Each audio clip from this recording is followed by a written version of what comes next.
चलाएर देखाएर नाचदेखि प्राइम मिनिस्टरदेखि र थुप्रै संस्थादेखि चाहिँ हामीले अवार्डहरू पनि पाएका छौँ।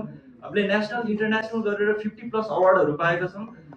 र त्यस पछाडि जब देशमा चाहिँ कोभिडको भयावह सिर्जना भयो त्यो टाइममा चाहिँ पहिलो कोभिडको टाइममा चाहिँ पिपीहरू बनाएर आफैले चाहिँ थर्मल गन्सहरू किनेर ल्याएर पुलिसलाई चाहिँ नाकामा यसरी चेक गर्नुपर्छ भनेर सिकाएर यो कार्यक्रमहरू पहिलो कोभिडमा गऱ्यौँ। र दोस्रो कोभिडमा जब देशमा चाहिँ अक्सिजनको अभाव थियो त्यो टाइममा चाहिँ हामीले पुरानो अक्सिजन प्लान्टहरू चाहिँ रिपेयरिङ गरिदिने फ्रीमा होइन। यो आर्मीको छाउनी हस्पिटलको अक्सिजन प्लान्टदेखि लिएर विभिन्न सरकारी अस्पतालको प्लान्टहरू त्यसलाई चाहिँ मर्मत गरिदिने, नयाँ प्लान्टहरू चाहिँ ल्याएर इन्स्टलेसन गरिदिने।